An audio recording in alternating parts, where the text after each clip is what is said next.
Bonjour et bienvenue sur Topcom Expression, le portail du management et de la communication. Pour réaffirmer les valeurs artisanales de sa filière, Banette, groupement de meuniers français, reprend la parole dans une campagne en télévision et sur le web. Au programme de cette communication, 10 portraits réalisés par l'agence Les Bons Faiseurs qui donnent la parole aux acteurs de la filière. Alors, pour nous parler de ce sujet, nous recevons Philippe Cavagna. Bonjour. Bonjour. Vous êtes directeur exécutif de Banette. Et à vos côtés, Étienne Roté. Bonjour. Bonjour. Vous êtes directeur de l'agence Les Bons Faiseurs. Alors, Philippe Cavagna, on va commencer avec vous. Alors, tout le monde connaît Banette, on a vu la marque chez ses boulangers, mais est-ce que vous pouvez nous rappeler un petit peu ce que représente cette filière et quel est le contexte de cette campagne ? Banette est née dans les années 79-80 d'un groupement de meuniers qui ont réagi à l'arrivée de la grande distribution avec pour ambition de mettre des moyens en commun pour aider l'artisanat à se défendre face à la montée de leurs concurrents qu'était la grande distribution. Et depuis, on ne fait que développer un certain nombre de moyens pour accompagner les boulangers et les aider à être plus performants au quotidien. D'accord, donc ce sont des meuniers d'un côté et des services développés pour les boulangers. Exactement. Et ça représente combien de meuniers environ Il reste aujourd'hui dans le groupement à peu près 6 groupes meuniers qui peuvent être des gens qui opèrent quasiment au niveau national, au niveau régional ou au niveau plus local. Ça nous permet d'avoir une couverture nationale. Banette, c'est un peu plus de 2000 artisans boulangers en France. C'est à peu près 10% des artisans boulangers français. D'accord, oui, puisque tous les boulangers ne sont pas non, Banette. pas encore. Mais ça viendra. Alors, le contexte de cette campagne, vous prenez dans quelle un peu stratégie de communication ça s'inscrit? Vous prenez régulièrement la parole en télévision, sur le web Le Banette communique depuis son existence. Alors avec différents types de médias, ça peut être beaucoup de télévision au départ, on a fait aussi de l'affichage, on a été fournisseur officiel du Tour de France pendant 7 ans. Le contexte, en fait, est de trouver des solutions et des moyens pour communiquer, pour à chaque fois faire face à un certain nombre de mutations qui arrivent sur le marché. Aujourd'hui, les mutations sont des mutations liées au comportement des consommateurs, avec une baisse de consommation, en particulier sur le pain, et puis une modification de la structure de la distribution, avec l'arrivée de multiples chaînes de distribution, de boulangeries industrielles ou de boulangeries où le pain est fait sur place, avec comme conséquence une plus grande confusion de la part des consommateurs pour faire la différence entre du pain maison, du pain artisanal et du pain qui ne l'est pas. D'accord. Et les objectifs et les enjeux pour la marque, parce que donc si vous vous adressez plutôt aux meuniers, et là c'est une campagne plutôt B2C, alors parlez-nous un petit peu de votre cible et des enjeux de cette campagne. Déjà, ce qu'il faut mettre en exergue, c'est que cette campagne s'inscrit dans un mouvement plus global, c'est-à-dire c'est la version émergée de l'iceberg, c'est-à-dire qu'on a commencé par travailler sur le positionnement, on a revu la charte graphique, on a travaillé sur la politique d'innovation, on a retravaillé sur la filière qualité et sur la campagne de communication. Et tout ça, ça s'inscrit dans ce qu'on a appelé le mouvement Banette, donc c'est la version visible d'un programme d'ensemble beaucoup plus important. D'accord. Mais pourquoi vous adressez aux consommateurs aussi et pas directement au boulanger? Pourquoi c'est campagne grand on fait public? les deux. En fait, on fait les deux. Le choix média un peu particulier a pour objectif de communiquer auprès des professionnels, mais aussi auprès des consommateurs, et le faire en prenant notre temps, avec, on va en reparler après, plusieurs portraits et une campagne qui va s'inscrire sur la durée, avec un objectif d'expliquer qui nous sommes. D'accord, d'accord. Et le consommateur peut demander une baguette Banette à son boulanger. Et on vend des baguettes Banette dans des boulangeries Banette, absolument. D'accord. Alors, vous, pour cette campagne, vous avez travaillé donc avec l'agence Les Bons Faiseurs. C'est pas une première collaboration. Étienne Roté, donc vous êtes directeur de l'agence. Vous connaissez bien la marque Banette, je crois. Mais vous nous disiez que c'était une remise à plat. Effectivement, c'est la campagne, c'est ce qui est le plus visible, mais derrière ça, il y a une grosse remise à plat de la plateforme de marque. Exactement, En comme quelques Philippe mots. vient de nous dire, effectivement, c'est une réflexion qui a commencé il y a à peu près 3 ans, Philippe, je pense à peu près, on a un avantage chez Banette, c'est que c'est un système assez ouvert. Donc, comme l'a expliqué Philippe, il y a des meuniers, il y a des boulangers, et tous ces gens-là, en fait, c'est une filière d'hommes de bonne volonté. Et on a l'habitude de travailler, on se voit tous les mois, on fait un groupe de travail, et c'est une table ronde, et les gens échangent, etc. Et c'est dans ces moments-là remontent un certain nombre de demandes, de positions, etc. Et c'est dans ces tables, dans ces grands moments de partage qu'on travaille d'une manière beaucoup plus, on va dire, sensible et beaucoup plus profonde qu'avec un client, on va dire, normal, entre guillemets.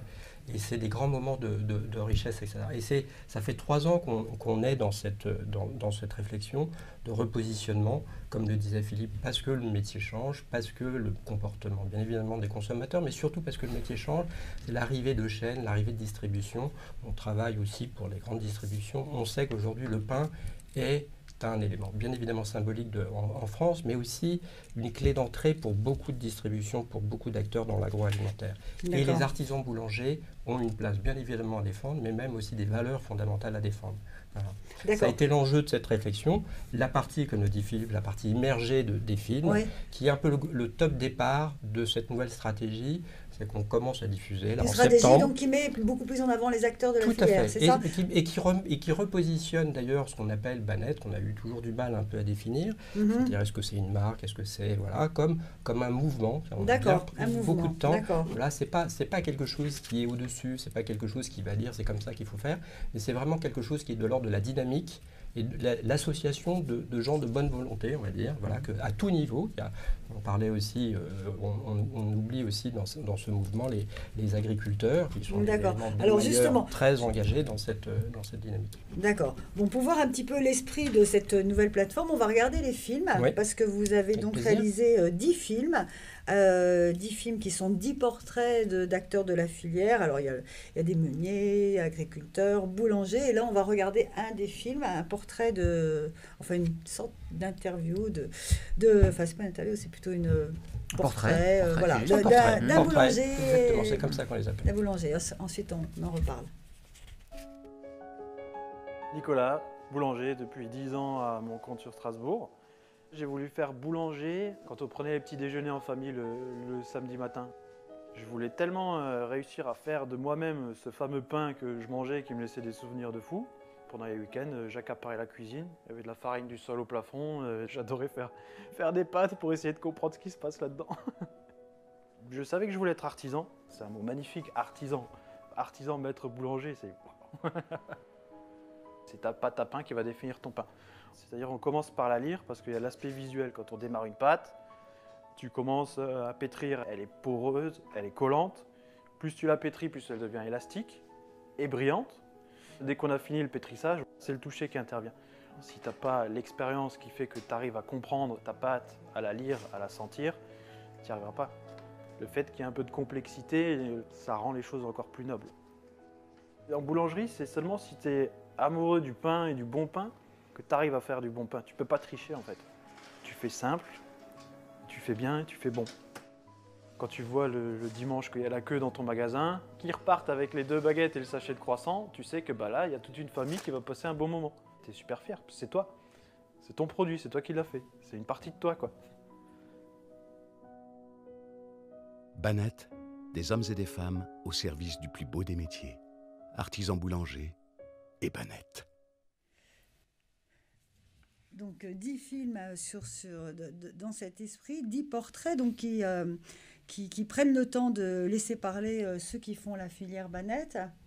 Notre objectif, c'était de laisser raconter la véritable et sincère histoire des gens qui composent cette filière. Voilà. D'accord, ça c'est une première en termes de communication. Tout à fait, parce qu'on ne communiquait pas de cette manière-là. On était plutôt, en fait, pour faire très rapidement, on a une très bonne notoriété, une notoriété assistée. On a une assez faible, c'était un des constats, une assez faible notoriété spontanée. Parce que notre difficulté d'exprimer dans le contexte aujourd'hui, ce positionnement a toujours été une difficulté qu'on avait. Et on s'est dit, là, c'est urgent d'expliquer. On va raconter simplement, avec une certaine humilité, la véritable histoire, les véritables gens qui composent cette Et présenter filière. la marque comme un mouvement aussi. Comme un mouvement, voilà. Et comme vraiment, c'est une filière humaine, on parle beaucoup de filières aujourd'hui, c'est des filières industrielles, c'est des filières, etc. Nous, on est juste une filière d'hommes et de femmes au service du plus beau des métiers, c'est la fin. Et c'est vraiment ces véritables personnes qui sont engagées. La passion, c'était... Et comment on a fait ces films, on a trouvé 2 personnages extraordinaires qui sont Eric et Patricia Adelheim, qui sont des véritables artisans de portraitistes. D'accord. Et on leur a donné comme mission de dire, vous partez et vous allez à la rencontre de tous ces gens. Et on leur a fait un brief extrêmement simple en disant... Vous travaillez tout seul et vous les faites parler sur leur passion. Et Eric est un personnage extraordinaire, c'est qu'il sait écouter les gens. Et on leur a rien fait dire, c'est eux qui ont parlé eux-mêmes de pourquoi ils se lèvent le matin et pourquoi ils sont contents de travailler le matin. Et ça fait ces films. Ce ne sont pas des textes écrits par Bannett. Et il y a vraiment... Alors j'espère que ça se voit, et c'est l'objectif, c'est qu'à aucun moment il y a eu un travail de préparation de ces interviews. On a juste sélectionné effectivement pour que ça soit le représentatif, les bonnes volontés, les plus moteurs.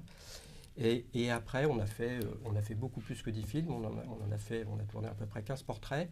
On a eu un gros travail de sélection. Il fallait se résumer à cause de notre plan média qui reste modeste.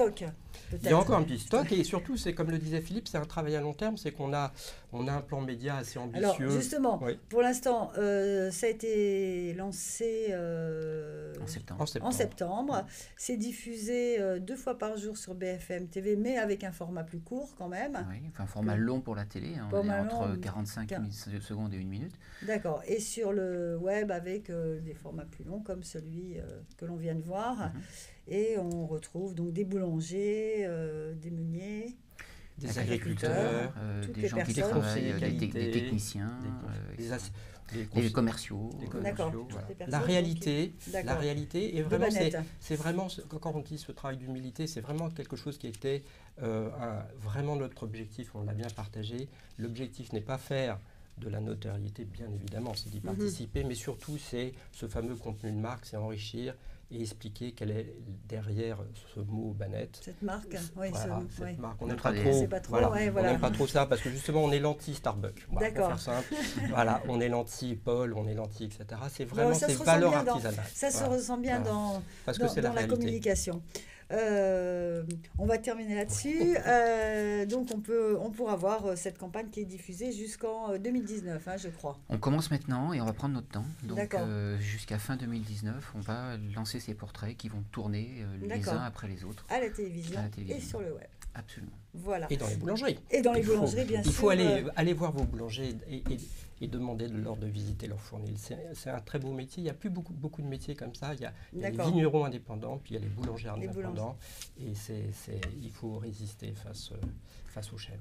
Les métiers qui ont du sens. Il faut les soutenir. Très bien. Écoutez, on les soutient volontiers. On vous remercie beaucoup, Philippe Cavagna et Étienne Roté, d'être venus nous parler de cette campagne. Merci beaucoup. Merci beaucoup.